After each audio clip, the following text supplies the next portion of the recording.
d'écraser la dissidence et de faire taire les voix de l'Ouest canadien. C'est exactement ça.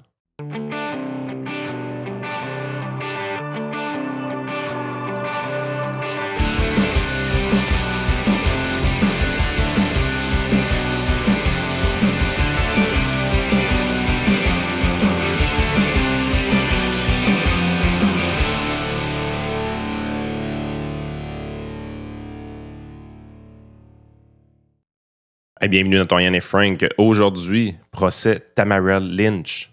La sentence s'en vient. République de bananes, les amis. Oui, on a des prisonniers politiques au Canada. Au Canada. Pays occidental. Normal. Démocratique. Normal. C'est gênant. Alors, c'est carrément gênant. Écoute, avant qu'on rentre là-dedans, je sais que tu voulais plugger quelque chose parce qu'on a lancé une invitation. On fait ça de temps en temps dans le podcast. C'est pas toujours tout le monde qui répond à nos invitations, mais on espère que dans ce cas-là, ça va être le cas. Tu as publié ça juste avant le show. On enregistre 8h23, donc il y a quelques minutes. Ouais, écoute, on est la place des élections. Tu sais, l'été passé, c'était les Françaises, ben, comment on appelait ça? Non? Les législatives. Les législatives, bon, le mot venait pas, les Françaises. Les élections législatives, puis les gens avaient embarqué, ils aimaient ça. Évidemment, les élections américaines, ça l'a pogné au fond. Les élections canadiennes, de toute évidence, on a battu toutes sortes de records d'auditoire à ce moment-là. Puis cet été, le Talk of the Town au Québec, ça reste l'élection partielle d'Arthabasca. On va peut-être même faire quelque chose le soir de l'élection. Là. Ça pourrait être intéressant de le faire le 11 août. Mais ce qui serait encore plus intéressant, c'est de parler aux deux candidats la semaine avant. Donc, vers la fin de leur campagne, parler vraiment de cette campagne-là sur le terrain. 2 bonnes entrevues de 60 minutes. Fait que j'ai lancé l'invitation avant qu'on enregistre le show, évidemment. Éric Duhem a déjà répondu. Il va vouloir participer. On va attendre la réponse d'Alex Boissonneau. Mais mercredi et jeudi, les 6 et 7 août, ce qu'on aimerait, c'est que le show principal, ce soit 1 heure de show avec les deux candidats. Je pense que ça pourrait être vachement intéressant d'avoir ça. Donc, l'invitation est lancée. On a déjà la réponse à Éric. Il nous manque la réponse à Alex Boissonneau. Réponse à Éric, t'es là, je vais checker. J'ai pas de réponse de l'équipe de Boissonneau. En même temps, ça fait 10 minutes. Si je l'ai pendant le show, je vais vous le dire, OK? Ouais, c'est ça. Puis ça risque d'être, tu sais, veut pas, c'est une élection importante parce que peu importe l'issue de cette élection, ben là, c'est sûr que s'il y avait une méga surprise, c'est le libéral qui passait. Ça serait malade. Je vais changer ce que je dis, là, mais c'est une élection qui a peu importe l'issue de ça, ça a un impact quand même assez important. Parce que si c'est le PQ qui l'emporte, bon, ça confirme une lancée, ça confirme que c'est le gouvernement en attente, etc. Exact. Si c'est le PCQ qui l'emporte, ben, ça confirme l'entrée à l'Assemblée nationale d'un premier député conservateur. Ça confirme probablement aussi un mouvement qui va se répercuter sur l'élection générale 1 an plus tard. Donc, dans les deux cas, c'est comme une vague de changement qui s'en vient. Là. Fait que, pour des geeks politiques, c'est comme ce qu'on appelle un bon show. Là. Ben oui, parce que souvent, les partiels, c'est de quoi qui est vraiment plate. Là. On n'en a pas parlé encore, on aurait pu en parler, là, mais la partielle où Poilievre se présente pour se faire réélire, là, ouais. Le principal show, c'est la gang de crétins qui ont bourré le bulletin de vote. Là. Il y avait 70 personnes sur le bulletin encore, quelque chose je pense que c'est pas loin de 100. Ah, man. Moi, je trouve que maintenant, c'est correct, on a compris votre stunt. Là. Mais ça, tu vois, je pense que c'est pour ça que en France, par exemple, ils se sont maintenant dotés de mécanismes du genre tu dois avoir tant de signatures pour avoir le droit de te. On a ça, nous autres, c'est juste que c'est 100 signatures. Mais là, il va falloir mettre un 500$. Je trouve c'est plate ce que je dis, là, mais il faut mettre une barrière monétaire à ça. Là. Je veux dire, ça n'a juste pas de sens. Ça, c'est les candidats officiels dans la partielle. C'est ça qu'on voit à l'écran. Là. Donc, Alex Boissonneau pour le PQ, Kevin Brasseur pour la CAQ, Louis Chandonnet pour Équipe autonomiste. Ça, tu vois, je ne savais même pas que ça existait encore. Eh boy, ça date, ça, là. Ça n'a jamais vraiment levé. J'ai déjà voté pour eux autres. Hein. Je pense que mon vote de 2014, c'est là que je l'avais parqué. Mais ça, c'est pas genre, c'était pas comme une espèce de parti semi-souverainiste, ça, Équipe autonomiste? Non, c'est après que l'ADQ disparaît. Ouais. 2 partis politiques qui se forment un peu. le Parti conservateur du Québec qui ressuscite et Équipe autonomiste qui décolle aussi pas mal en même temps. Des anciens militants d'ADKIS sont dans les deux partis, éventuellement. Je me rappelle avoir voté pour eux autres, mais le Jello n'a jamais pris là, avec ce parti politique-là. Non, c'est ça. Donc, évidemment, Éric Duhem, PCQ, Pascal Fortin, Québec solidaire, Denis Gagné, indépendant, Chantal Marchand pour les libéraux, Tristan Martel pour Climat Québec. Mais on aurait pu avoir un Martine. Ouais, elle aurait pu. Hein. Arpad Nagy comme indépendant. Donc, Que j'ai pour une su partielle, c'est via. normal. Ça. Il y a quoi, 10 candidats à peu près. Là. Pour une partielle, c'est normal. Ce qui n'est pas normal, c'est la liste de Poilievre. Là. Ouais. Ah non, hey, je pense que je l'ai quelque part. Pendant que Joey, tu dis ce que tu avais à dire, je vais essayer de la trouver. C'est juste ridicule. Là. Non, c'est ça. Ben, en fait, il y a le dernier, le Arpad Nagy, que je connais aucunement. J'ai juste que j'ai su via certains messages d'auditeurs que, semble-t-il, que le gars militerait. Il est président de l'association du Parti conservateur fédéral dans le coin de Châteauguay, puis il se présente indépendant pour un côté genre plus droite sociale. J'étais comme, OK. Genre, le gars vient de Châteauguay, il se présente dans Tabasco, je la comprends pas bien même. En tout cas, il a le droit de se présenter s'il veut, il est indépendant. Mais, oui, il doit avoir des convictions fortes. Ouais, c'est ça. On dit, j'ai jamais réussi à comprendre un peu comment on pense quand on se présente comme candidat indépendant puis qu'on n'a pas un nom connu. Tu sais, je veux dire, à l'époque, je comprends André Arthur ce qu'il fait, évidemment. Mais, tu sais, je veux dire, quand tu n'as aucune notoriété, tu te présentes comme indépendant, je vois ça comme une méga perte de temps, sérieusement. Je le comprends pas. À moins que le vote soit ultra serré, là, tu sais. Mais il n'y avait pas aussi Union nationale. J'ai vu des photos passer comme de quoi que l'Union nationale était représentée, mais il n'était pas dans la liste. C'est sûr que la période de candidature est du 10 au 26. Fait qu'il reste encore 4 jours. Fait que ça se peut. Ah, tabarouette. C'est encore ça, là. Je pense que c'est plus long. Je pense que c'est plus long que ça encore, là. La prochaine. C'est gênant, là. À un moment donné, je comprends le stunt, là. Tu le fais une fois, là. Mais là, c'est parce que ça a plus l'air à de l'acharnement qu'autre chose. Oui, puis pourquoi c'est toujours les conservateurs qui sont ciblés? Je veux dire, ce regroupement-là de gens, il y en avait contre la réforme électorale, de ce que je comprenais. Là. Tu sais, c'était comme quelque chose qui est non partisan, mais c'est toujours les conservateurs qui sont ciblés. C'est sur la proportionnelle ou quelque chose comme ça. Mais ça, c'est de l'ingérence politique. Là, que ce soit étrangère ou pas, je m'en contre-crif, mais de faire ça, ça engrenage, ça fait un gros point d'engrenage au niveau du système démocratique. Ben, disons que c'est un peu ça. Là. Écoute, même la presse canadienne titre « Convoi de la liberté, des peines perçues comme de la vengeance politique ». Ben, c'est ce que c'est. Et bon, ils ont un article là-dessus là, qui n'est pas, tu sais, mais je le mets parce que je trouvais que le titre était intéressant, mais je vais vous amener dans quelques instants sur le X parce que c'est là. Même moi, là, avant qu'on commence le show, Frank, je te dis, coudonc, Tamara Lynch, y a-tu quelque chose qu'on échappe, toi puis moi? Y a-tu un acte criminel qu'on n'était pas au courant qu'elle a commis pour qu'elle se ramasse en tôle puis qu'on veuille avoir vraiment des sentences sévères? Mais finalement, il y a vraiment juste un chef d'accusation qui a collé, qui est méfait. Mischief. Tu sais, c'est comme vraiment général comme truc. Je sais que ça existe tout ça. Puis on demande une peine de 8 à 9 ans du côté de la couronne. Là, t'es là, un peu, là.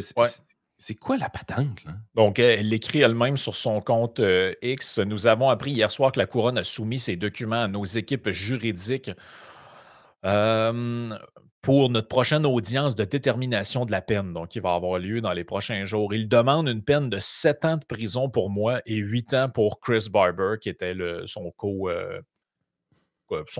compatriote là-dedans, si vous voulez, là, de son compère pour l'organisation de la manifestation, que je le rappelle, bon, ceux qui vivent en dessous d'une roche, là, convoi de la liberté, convoi des camionneurs, ça se passe entre le 22 janvier et le 21 février de mémoire 2022. C'est pour manifester contre l'obligation vaccinale pour les camionneurs qui vont traverser la frontière. C'est essentiellement ça.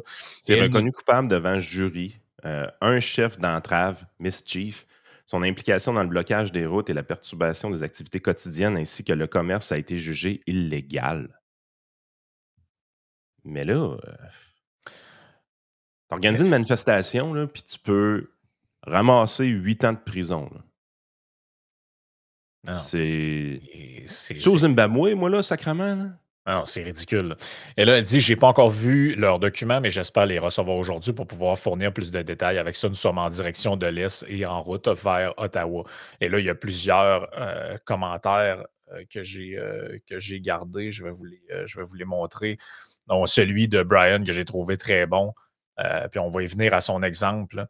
Il dit dans un pays où des pédophiles immigrés restent impunis, vous ne pouvez pas me convaincre qu'il ne s'agit pas d'une chasse aux sorcières politique. Ne me dites jamais que notre système judiciaire est indépendant. Ben, exactement. Je veux dire, Et c'est une charge politique, cette affaire-là. Parce que, tu sais, hey, Frank, il y en a eu des manifestations organisées par des organisateurs au fil du temps qui ont dérapé, là. Puis il n'y a jamais eu d'accusation de ce genre-là envers les organisateurs. ah voyons donc, y a-tu quelqu'un des Carrés Rouges qui a fait de la prison pour les manifestations qu'il y a eu? Ils ont quand même défoncé le bureau d'une ministre, puis une femme s'est fait casser le bras, là. Puis ça a été pendant longtemps, là. Les carrés rouges, ça n'a pas été juste une journée, là. Ouais, mais tu sais, tout ça, d'après moi, tient parce ils ont créé un narratif de c'était une insurrection. Puis, Ouais, parce mais que sans ça, je veux dire, tu peux pas arriver avec des mais trucs de même. mettons que tu arrives puis tu dis, OK, il y a un procureur qui a erré puis qui a décidé de déposer des accusations. Mettons qu'il y a un service de police qui a erré puis qui a décidé de faire l'arrestation. OK. Mais là, tu te dis, tu sais, je veux dire, on est un pays civilisé, là, tu sais, je veux dire, à un moment donné, il n'y aura pas d'accusation. Tu sais, des prisonniers politiques au Canada, il n'y en aura pas, là, ça n'arrivera jamais. Non, finalement, ça peut arriver. Ah, ben c'est ça. Poiliev qui a réagi, il dit soyons clairs, alors que des délinquants violents et endémiques sont libérés quelques heures après leurs dernières accusations et que des émeutiers antisémites vandalisent des commerces, terrorisent des garderies et bloquent la circulation sans conséquence, la couronne réclame 7 ans de prison pour l'accusation de méfaits pour Litch et Barber. Comment est-ce de la justice? How is this justice? Ben, l'exemple des manifestations pro-palestiniennes, des cocktails Molotov lancés à Montréal, c'est, je veux dire, mané, puis excuse-moi, là, les occupations de campus, là, Ben avec des oui. tentes, tu sais, je veux dire, Il y avait des organisateurs là-dedans, il y là? avait des organisateurs, là. C'est parce que là, si on s'enligne sur cette traque-là, honnêtement, je vois pas ce qu'on gagne. Tu sais, peu importe que vous êtes de gauche, de droite, souverainiste, fédéraliste, ça n'a plus d'importance, là. C'est que tu te dis, OK, mané, je vais avoir une cause. Hmm. Tu sais, parce que dans le fond, si tu ouvres ce précédent, moi, je pense que si tu ouvres un précédent de Les même, là, souverainistes devraient allumer sur ce dossier-là, là. Tu sais, je ben, veux dire, si votre pays, le jello pogne, là, puis vous commencez à faire des sit-ins, puis des manifestations, des affaires le fun, là, puis vous tombez pas dans l'époque du FLQ, là, vous faites juste manifester, puis vous occupez un espace à Ottawa, là. oh, le fédéral va y mettre en prison. Qu'est-ce qui va empêcher le fédéral de faire ça? Ben, c'est pas grand-chose de ce que je comprends, là. Vraiment Hey, pas c'est un grand-chose. précédent incroyable, cette affaire-là, là. Ben oui, c'est un précédent incroyable. Tu vois, dans le Western Standard, on dit la balance de la justice brisée, persécution scandaleuse pour Tamara Lynch et Chris Barber. Les audiences de détermination de la peine dans l'affaire de Tamara Lynch et Chris Barber auront lieu à Ottawa du mercredi 23 au 25 juillet. Donc, comme je disais, dans les prochains jours, la condamnation de Tamara Lynch et Chris Barber figure clé du convoi de la liberté 2022 pour le crime nébuleux de conseil de méfaits n'est rien d'autre qu'une parodie de justice, une erreur judiciaire flagrante au relent de vengeance politique. La demande odieuse de la couronne de peine de prison de 7 et 8 ans pour ces organisateurs non violents qui, soyons clairs, ont collaboré quotidiennement avec la police pour gérer la manifestation et n'ont jamais incité à la violence, est une exagération exaspérante. Pour couronner le tout, le refus obstiné de l'ancien premier ministre Justin Trudeau de rencontrer les organisateurs du convoi tout au long de la manifestation souligne le mépris du gouvernement pour le dialogue avec ses propres citoyens. Ce n'est pas de la justice, c'est une tentative délibérée d'écraser la dissidence et de faire taire les voix de l'Ouest canadien. C'est exactement ça. Et loin d'être des criminels, Lynch et Barber amplifiaient les frustrations d'innombrables citoyens qui voyaient leur leurs moyens de subsistance et leur liberté s'éroder. Le fait qu'ils aient collaboré quotidiennement avec les forces de l'ordre, s'efforçant de maintenir la manifestation dans le calme, ne fait qu'accroître l'indignation. Les condamnés pour méfaits et exiger ensuite des peines de prison comparables à celles de délinquants violents et non seulement disproportionnées, mais c'est un message délibéré adressé à quiconque ose défier le gouvernement Trudeau. C'est exactement Exprimez-vous, ça. C'est nous exactement vous ça. enterrerons. C'est exactement ça. Au-delà de la condamnation de Lynch, ça va plus loin que ça pour eux autres. C'est de dire, hey, la prochaine fois que vous voulez manifester contre des libéraux, là, vous allez finir en tôle. Ben, comment tu vas interpréter ça autrement que ça, pour vrai? Moi, Quand on a gelé les comptes de banque, là, c'est l'utilisation de la loi là, sur le blanchiment d'argent et le terrorisme. C'est cette loi-là qui a été utilisée. Quand on a activé les lois sur les mesures d'urgence là, pour fermer ce convoi-là, là, rappelons que c'est la nouvelle version de la loi sur les mesures de guerre. Là. C'est disproportionné. Là. C'est des gens qui manifestaient parce qu'ils avaient perdu leur emploi. Ils n'étaient pas capables de travailler. Les camionneurs, longue distance qui faisaient du US, n'avaient plus le droit de traverser la frontière s'ils n'étaient pas vaccinés. On vit dans un pays où est-ce qu'on fait aucune discrimination sur la race, la religion, le sexe, l'orientation sexuelle ou la langue. Mais on fait de la discrimination sur un statut vaccinal. Il y a des gens qui se sont levés pour dire que ça fait aucun crise de sens, cette affaire-là. Faut que ça change. Ils se ramassent en prison, menacés de 8 ans d'emprisonnement. Ouais, ça va? Tu dis aucune discrimination sur la race ou l'ethnie. Mettons que Tamara Lynch, là, elle vient d'un pays du Maghreb, puis c'est une manifestation pour la Palestine. Es-tu en prison un matin? Non, elle n'est pas en prison. Non. Puis on le sait tout. Pour vrai, je pose la question, puis tout le monde sait que j'ai raison. Là. Tu fais semblant que c'est pas vrai, vous êtes des menteurs. Ça fait semblant que c'est pas vrai ce que je viens de dire. Je veux dire, vous vivez dans un esti de monde parallèle. Passage suivant, je pense, très important. Même ceux qui sympathisent avec les frustrations d'Ottawa doivent se demander s'il y a une peine. Frustration d'Ottawa au sens de on comprend qu'il y a des citoyens que ça les faisait chier. Là, que pendant un mois de temps, il y a du monde là. Puis je le comprends. Là. Je comprends ce bout-là. Je veux dire, n'importe quelle manifestation, ça fait un peu chier, ça te dérange, ça brille. Je suis obligé de mettre un bémol pour une affaire.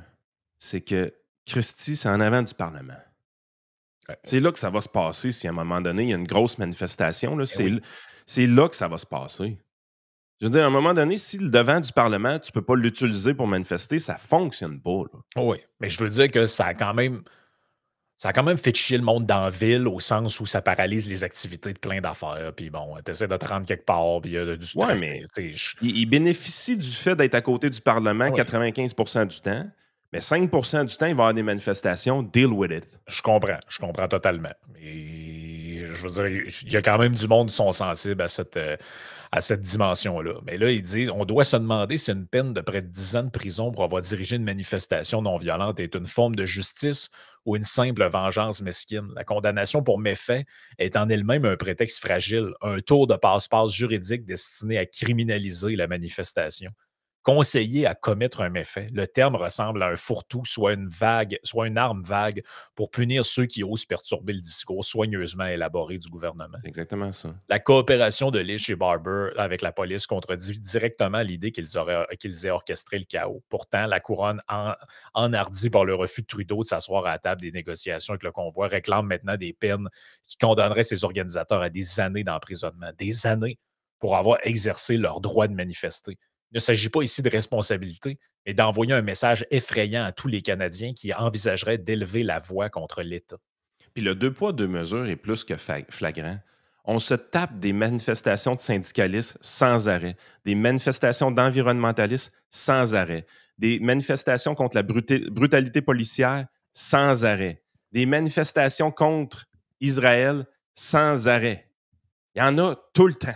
Tout le temps. Ils sont toujours organisés par le même genre de personnes chaque fois. La droite ne manifeste pas très souvent. Très rarement, en fait. Très rarement. Elle n'en fait une qui pogne pour de vrai, là, qui a un réel engouement pour leur manifestation. Là. Ils en font une en 10 ans. Ça finit avec du monde en prison. Êtes-vous sérieux? Ah non, écoute, c'est n'importe quoi. Là. C'est vraiment du gros n'importe quoi. Autre article, je pense, intéressant de cette... Quand je dis la droite, là, c'est même pas le bon terme. C'est même pas la droite, c'est du monde ordinaire. C'était pas des manifestations professionnelles. C'était pas des manifestants professionnels, ça, là. La plupart des gens qui étaient au convoi, là, c'était la première fois de leur vie qu'ils manifestaient. Tandis qu'il y a du monde qui sont dans le Black Bloc depuis des années, qui font 12 manifestations violentes par année, puis ils se font jamais pincer, eux autres. Jamais. Jamais. Non, c'est d'un ridicule consommé. Je vous fais juste un petit historique du procès. Donc, ils sont arrêtés le 17 février 2022, Lynch et Barber, avec d'autres personnes. On les accuse à ce moment-là de méfaits, intimidation, entrave à la voie publique et, comment on dit ça, un counseling en français, là, mais c'est dans le fond. Complot, peut-être, non, conseiller. Ouais, Ben, je pense que c'est celle-là qui a collé, dans le fond. c'est ça, qui se conseiller à enfreindre des ordonnances judiciaires. On va le dire de même. Le procès est supposé durer 16 jours. Ça a duré finalement 45 jours. Entre septembre 2023 et septembre 2024, on dit bon, que la raison, la raison, c'est que le procès est très complexe. Il y a des retards de divulgation d'éléments de preuve. Bon, pourquoi il est complexe? Parce que c'est pas compliqué. Parce que c'est compliqué de trouver une manière de les coller sans dedans, c'est ça l'affaire. Le juge Heather Perkins McVie les a déclarés coupables de méfaits pour avoir incité les manifestants à rester malgré l'impact négatif sur les résidents et les commerçants d'Ottawa. Donc ça, c'est la société de presse qui rapportait cette nouvelle-là en... Attends un petit peu, je vais vous mettre ça Ça n'a pas de ici. sens. Cette nouvelle-là, on rapportait ça en février ou mars dernier. Ouais, avril dernier.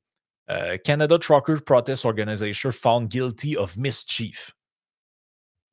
T'es comme, OK, mais genre, ça mange quoi en hiver, cette affaire-là? Là, tu sais?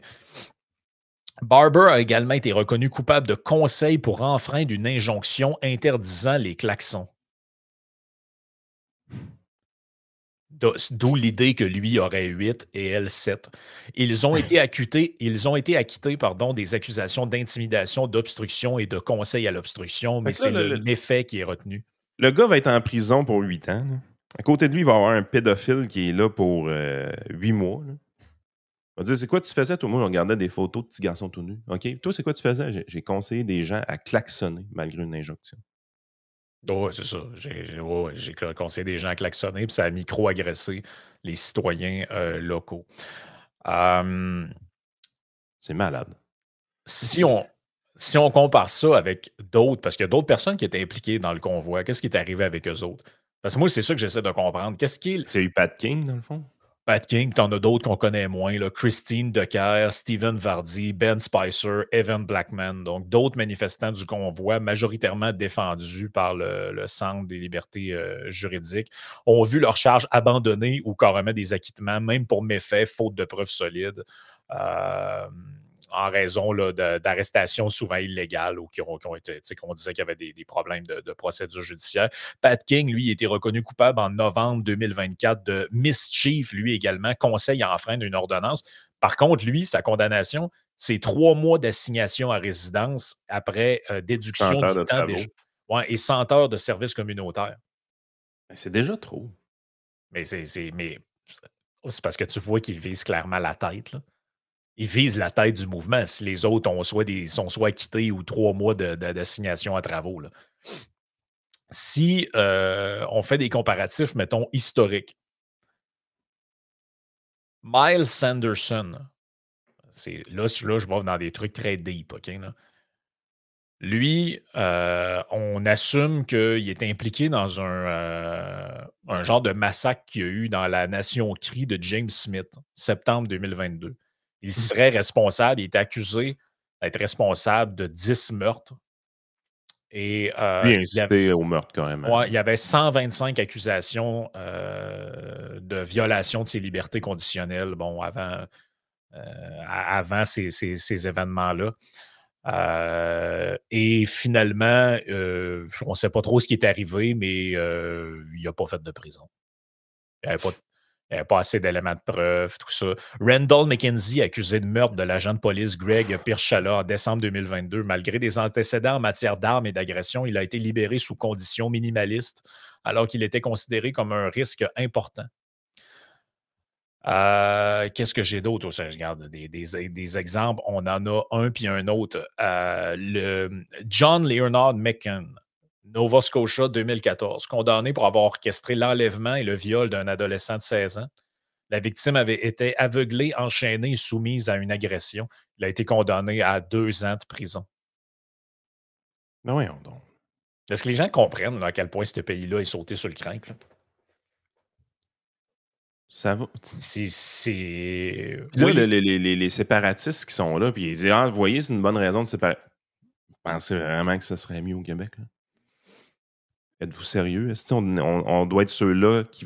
Les Québécois sont présentement ceux-là qui veulent le plus que Lynch finisse en prison très, très, très, très longtemps, là. Ah oui, mais et je pense, l'événement qui a retenu pas mal l'attention, puis c'était à ça que Brian Breguet faisait référence, c'est cette histoire-là qui est sortie, tu sais, à peu près au Ça même aussi, c'était moment. fucké, là. Ben, c'est que tu te dis: «Mais voyons, c'est quoi comment marche notre code de morale ici, là? Il y en a-tu encore un, là? Je pense pas qu'il y en ait un, moi. Un résident de l'Ontario a tenté d'acheter des services sexuels auprès d'une personne qu'il croyait être une adolescente de 15 ans. Il a obtenu une absolution conditionnelle pour l'aider à rester au Canada. Là, le gars est en train de faire une demande de citoyenneté. Oui. Il tombe dans un piège tendu par des policiers où est-ce qu'il pense rencontrer une jeune fille de 15 ans pour des affaires pas le fun. Ben, ce gars-là, au lieu de lui donner la sentence qu'il mériterait, on donne de quoi de vraiment plus soft pour pas nuire à sa demande de citoyenneté. Là, on est-tu pro-immigration? Moi, je pense que les caribous, ils n'arrêtent pas de nous dire qu'on est pro-immigration, Frank. Là. Ils sont vraiment pas contents après nous autres parce qu'on aime trop les immigrants à leur goût. Là. Mais ce gars-là, là, c'est tu prends le conteneur, tu ouvres la porte, tu fermes la porte, tu crisses ça à l'autre bout du monde. Là. Non, Il n'y a pas d'affaire de nuire à sa citoyenneté. Tu t'en sacs-tu de nuire à sa demande de citoyenneté? Tu prends sa demande de citoyenneté dans sa face, dans le palais de justice, puis tu la déchires, man. non, mais c'est exactement. Moi, tu sais, je veux dire, demande de citoyenneté, demande de visa, demande de permis de séjour, demande de tout ce que vous voulez.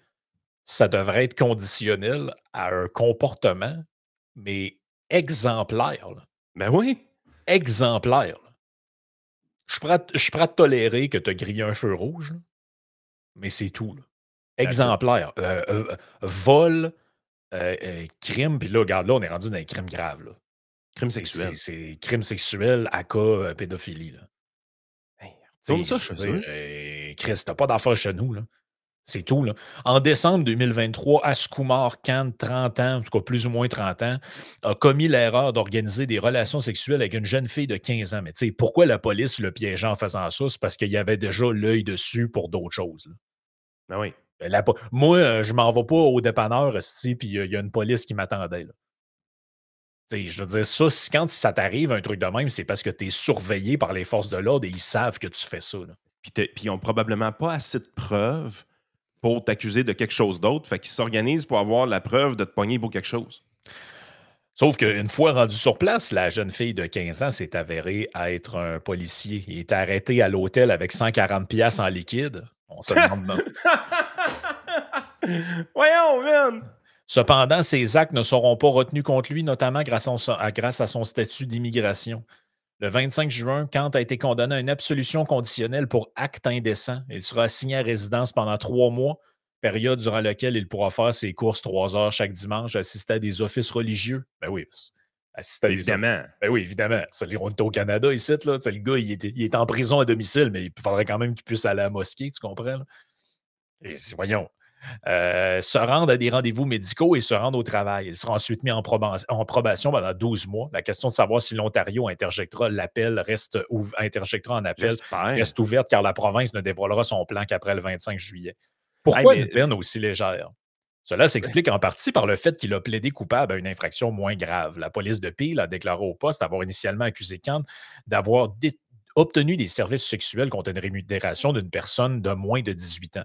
Cette accusation aurait entraîné une peine minimale de 6 mois d'emprisonnement pour des primo-délinquants en vertu du Code criminel, mais la Cour d'appel de l'Ontario a jugé cette peine minimale obligatoire modeste inconstitutionnelle l'an dernier. Il a plaidé coupable de tentative d'acte indécent. Donc, je m'en venais avec mon argent, mais je ne l'ai pas fait. Ben oui, c'est sûr, je ne l'ai pas fait. Il n'y avait pas de fille, c'était un policier. Voyons, Chris.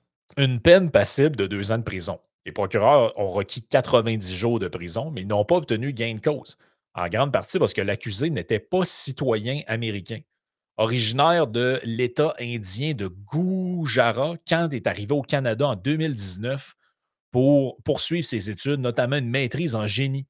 Il a terminé ses études en 2021, obtenu sa résidence permanente cette même année et il a épousé sa femme, qui est actuellement au Canada, avec un visa de travail expirant en septembre.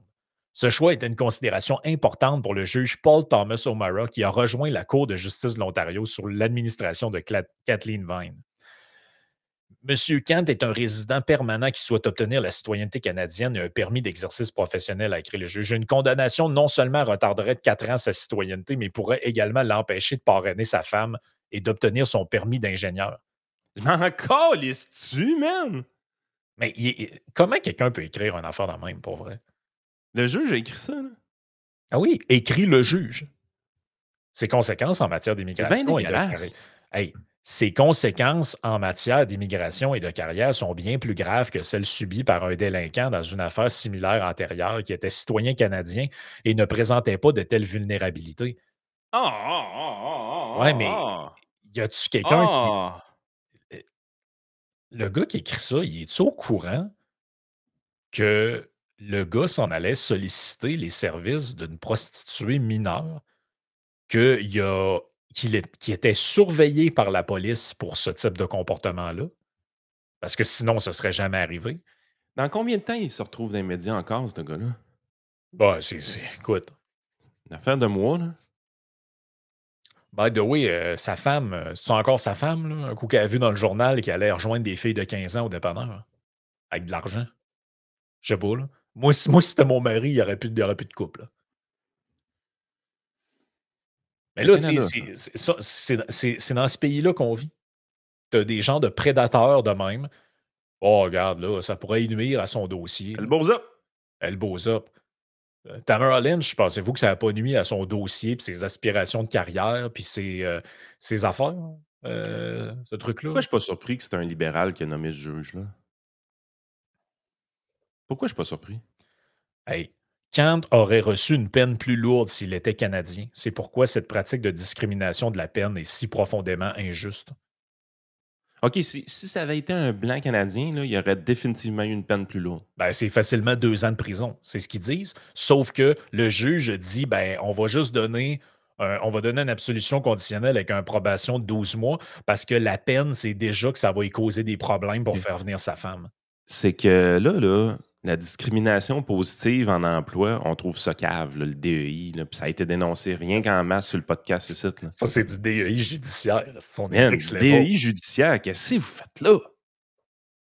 Qu'est-ce que vous faites là? Ah, moi, je pense qu'on n'est pas au bout de nos peines. Ça va, dans les prochaines années, tu vas avoir des affaires du genre le gars, il a commis un meurtre, mais il est libéré parce qu'il est autochtone. Là, ou Hey, les juges woke, toi, chose. Ah oui, mais écoute, c'est là qu'on est rendu. Là. C'est décourageant. Puis à côté de ça, tu sais, c'est vraiment ça. C'est pas l'impression. C'est que ce qu'on voit, c'est que tu as comme un système qui fonctionne sur 2 trucs parallèles. Là. Tu as comme un laxisme judiciaire épouvantable pour tout ce qui est crime sexuel, puis indécence, puis tout ça, puis pour protéger les victimes, on s'en fout complètement. Par contre, là, un crime, entre guillemets, sans victime, là, parce que Politique. c'est qui les victimes des actes de Tamara Lynch? On peut-tu le savoir? Ah, des citoyens qui ont entendu des coups de klaxon. OK. Mais y a-tu quelqu'un genre qui s'est fait kidnapper? Non, il n'y a pas de victime, en fait. Pas de victime de violence. C'est ça, il n'y a pas personne qui a été individuellement ciblé. C'était une manifestation. Tu sais, s'il avait pris à partir un agent de la GRC, puis il avait cassé une jambe, puis il l'avait embarqué dans une boîte de pick-up, je te dirais pas ça. Là. Je te dirais, non, Chris, qui paye, ils ont dépassé les bornes complètement, puis c'est des voies de fait sur un agent de la paix, puis tout ça. Là, là on parle, mais moi, je vois pas d'éléments. Je me dis, méfait, OK, méfait. Et puis, en ont-tu cherché du trouble? Tu pensez-y, là. Le gouvernement de Trudeau voulait mettre du monde en prison avec cette manifestation-là. Exact. Ils ont-tu cherché rien qu'un peu pour trouver du stock? Ils ont tout essayé, là. Ils ont tout essayé. Il y a même des gars qui se sont promenés avec des drôles de drapeaux, puis on n'est pas sûr que c'était des manifestants. Donc, moi, je suis sûr que ça n'en était pas, honnêtement. Ils ont tout essayé pour mettre du monde en prison. La seule chose qui sont arrivées, c'est ça. Spécial, hein? C'est très spécial. C'est pas qu'ils n'ont pas cherché, là. C'est pas qu'ils n'ont pas cherché. Ils auraient bien aimé ça. Ils auraient bien aimé ça y trouver. Comme l'histoire qu'ils avaient trouvé des guns dans une caravane quelque part. Comme par hasard, il n'y a pas ça nulle part dans le procès. Hein. C'était all fake, ça? Je sais pas. Ben, en tout cas, ils n'ont pas été capables de lier ça à eux autres, mais moi, je veux dire, c'est juste le fait de savoir que quelqu'un qui commet un crime sexuel peut avoir 2 ans de prison, mais pour méfait, tu pourrais aller en prison 7 à 8 ans, c'est débile, là. Il y a À la aucun, tu base. sais, c'est juste dans la hiérarchie de l'importance, ça a comme aucun sens, là. Ça n'a aucun sens, là. Dans un cas, tu as fait une victime qui va être traumatisée à vie par tes agissements, puis dans l'autre, on ne sait pas trop, en fait, c'est quoi la victime. Joey nous rappelle l'expert français, tout le monde en parle, Spinessa, le convoi de gun. Ah, quelle gang de tout croche, pareil. C'est Mais, incroyable. mais tu sais, je veux dire, ça fait des années qu'on est du côté des méchants, toi puis moi. Là. Puis quand je dis toi puis moi, c'est pas juste depuis qu'on fait un podcast ensemble. Mhm. Moi, c'est depuis que je fais de la politique en 2005. Moi, je me suis fait... De par mon affiliation politique, là, parce que j'étais dans l'ADQ à l'époque, c'est extrême droite, Jean-Marie Le Pen, tout ça. Moi, j'ai été traité de xénophobe à l'aérodo. J'ai 0 sang dedans de moi. Après ça, ça a été... Quand est arrivé cette affaire-là de vaccins, puis de pandémie, puis tout ça, là. Ah, toi, t'es dans un libartouille, là.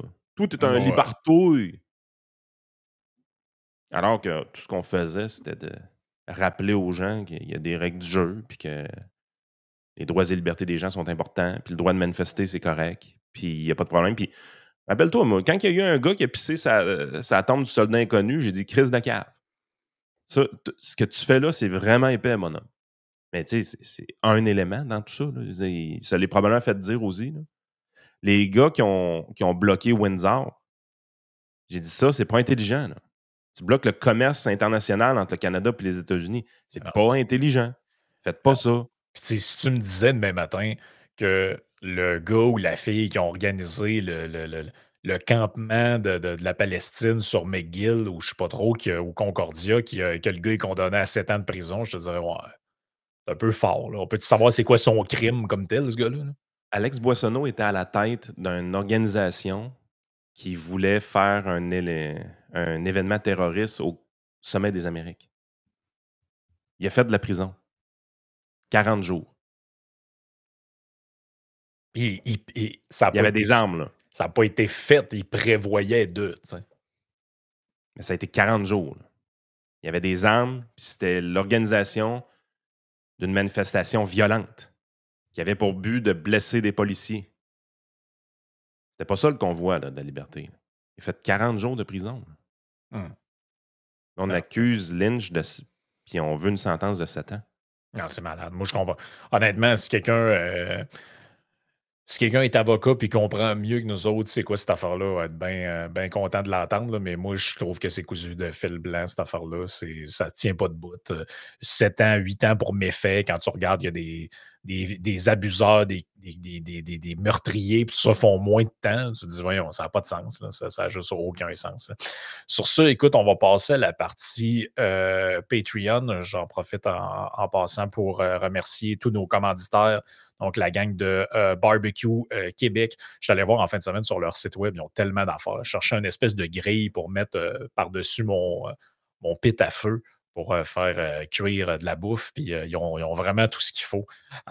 TLF Dessin pour tous les plans 3D dans le domaine de la construction, le dessin industriel, les plans d'ancrage, tout ça, c'est vraiment la business pour faire avec qui vous devez faire affaire.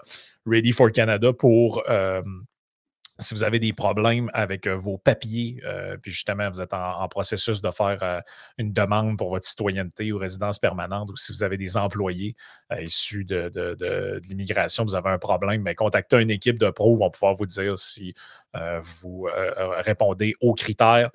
Range Brand pour les vêtements country, les plus beaux. Au Canada. Vous avez un code promo avec Yann10 pour 10% de rabais et aussi un autre code promo, Yann10 pour 10% de rabais avec la gang de sellzone.ca pour tout ce qui a rapport avec les téléphones, les tablettes, tout ça. Faut que j'y aille. Là, mon vraiment... fils s'est fait péter son téléphone, justement. Bah. C'est vraiment un chien. Il arbitrait une game de baseball, man. Il a laissé son sac dans le vestiaire d'arbitre. Quand il est revenu, son téléphone avait changé de poche, puis il était tout pété. Puis il était locké aussi, là, comme quelqu'un qui a essayé plein de mots de passe puis que ça n'a pas marché. Ouais. C'est qu'il y a du monde pas fin. Non, c'est ça. On passait dans la partie Patreon, on a pas mal de petits montages puis de trucs comme ça à regarder / commenter, dont Joey me disait il y avait quelque chose avec, je pense, Marie-Lou Arsenault. Donc, Pas du Marie-Louise. Hey, je peux-tu partir tout de suite? Non, pas tout de suite. Non, pas de suite. Non, pas Marie-Louise 2 fois en 2 semaines. Là. Mais c'est moins long, par exemple, il faut le dire. Là. Non, puis c'est surtout Françoise David, en fait. C'est vraiment mieux, hein? Oh, hey. Alors, tu m'excites. Sainte-Françoise, les gars. Oui, le châle. Le châle, on l'entend même. Là. Sur ça, j'ai pas de nouvelles d'Alex Boissonneau pour l'instant. Donc, s'il voit, là, on est à 9h02 le matin, c'est normal, il est de bonne heure. S'il voit le podcast ce midi, si son équipe voit le podcast ce midi, contactez-nous. On vous réserve une plage horaire, une des deux. Duhem a déjà accepté. Donc, on vous donne la plateforme 60 minutes pour le dernier coup de médias avant l'élection partielle d'Arthabasca. Yes.